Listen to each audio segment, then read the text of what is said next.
Welcome to The Explainer. Okay, today we are looking at something genuinely fascinating. We've got our hands on the executive dossier for the Bengal GreenChain. And honestly, this isn't just another dry, bureaucratic policy document. It's an absolute masterclass in how to structure a massive, state-scale green infrastructure platform right from the ground up. Whether you're into public-private partnerships, green energy, or you're just curious how massive, complex projects actually get off the ground without turning into chaotic money pits, this blueprint is literally the ultimate playbook. To really grasp why this blueprint is making waves, we've got to look at the sheer scale of the ambition here. We are talking about a scenario with the potential for over 6,000 crore rupees in phased private capital investment. And alongside that, the potential to support more than 50,000 direct, indirect, seasonal, and livelihood opportunities. That's huge. But here's the absolutely crucial part. The blueprint explicitly labels these as scenario potential, not guaranteed commitments. There's the target, and the entire document we're deconstructing today is the roadmap of exactly how they plan to validate those numbers. Okay, let's dive into this. If there's one golden rule for this entire project, it's this quote right here. Facilitate and validate. Do not pre-commit. It's the ultimate reality check. It basically means the government is stepping in to enable the process, sure, but they are absolutely refusing to hand out automatic awards, free land, or take on unfunded fiscal liabilities before the evidence is ironclad. It's a remarkably disciplined approach to mobilizing private capital while ruthlessly protecting the public purse. So here's our roadmap for deconstructing this today. First, we'll look at the core GreenChain proposition. Then we'll examine the 3 key pilot clusters. After that, we'll map out the 100-day countdown, clarify the roles, governance, and risks, and finally, chart the exact path to turning these concepts into truly bankable projects. Let's get to it. Starting right at the foundation, Section 1, the GreenChain proposition. This is the core economic and financial logic driving the whole initiative. So, the state has this massive ambition. They want to enable over a gigawatt of renewable energy capacity and create localized, district-level jobs. But as we touched on, the financial logic is what makes this unique. They want all of this without handing out free land or carrying unfunded liabilities. The logic? It's all about mobilizing private capital. The government is essentially saying, hey, we'll act as the convener and regulator. We'll provide the ecosystem, but you, the private partners, have to bring the capital and take on the commercial development risks. Moving right along to Section 2, the 3 key pilot clusters. These are the specific test engines driving this vision. Now, what's really interesting about this is how they plan to execute. They aren't just launching everywhere at once. They're relying on 3 very specific pilot clusters that absolutely must definitively prove their value before any statewide scale-up is even considered. And the burden of proof is intense. For the Agricultural Digital Market Pilot, or TSRS, they require verified baseline comparisons to prove farmers are actually getting better value and faster digital settlements.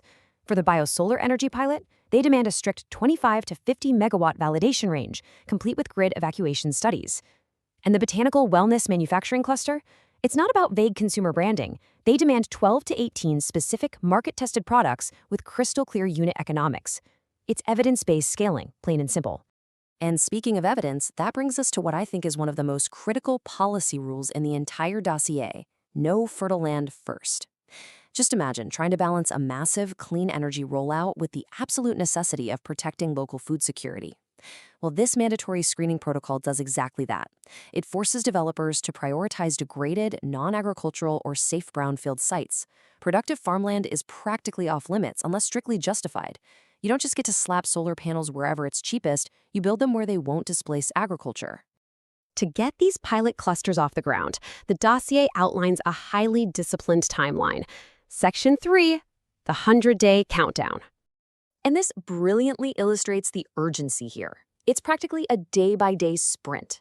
Days 1 through 15 are locked into setting the evaluation mandate and establishing strict data safeguards. From day 16 to 50, the teams are frantically mapping baselines and shortlisting viable sites using that no fertile land first protocol. Days 51 to 85 bring in deep pre-feasibility and rigorous interdepartmental review.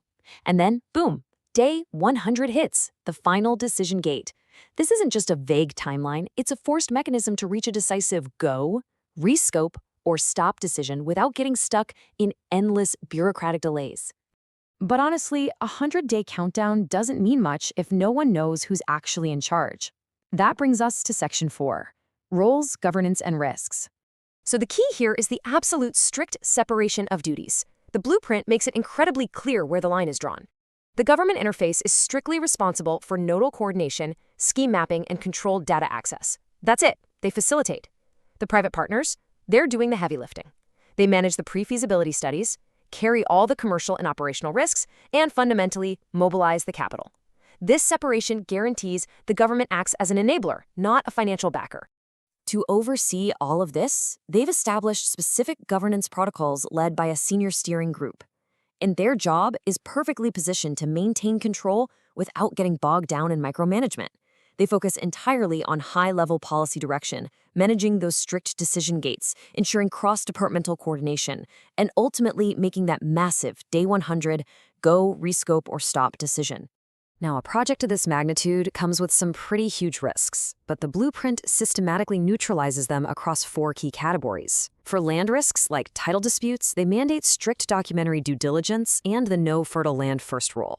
Grid risks, they don't guess, they require utility studies and phased capacity. To handle data and cyber risks, they enforce strict role-based access and data minimization. And execution risks are mitigated through transparent procurement and an independent owner's engineer. It's essentially a watertight defensive strategy. Which leads us to our final piece of the puzzle. Section 5, Path to Bankable Projects. How do you take a well-governed pilot and turn it into something a lender will actually finance? Let's move to and see how this builds the ultimate foundation of trust. To advance from a mere pre-feasibility study to a fully bankable project package, you have to survive these step-by-step decision gates.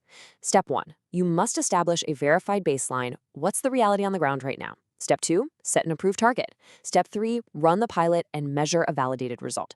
Only after all that do you reach Step 4, where you're allowed to model a future projection for scale. These gates brilliantly separate pure hype from bankable reality.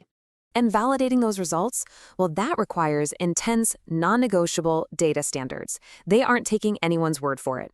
Technical validation in agriculture means showing actual digital receipts and settlement visibility. For solar energy, they demand hard data from GIS mapping, automated SCADA systems, and approved remote sensing.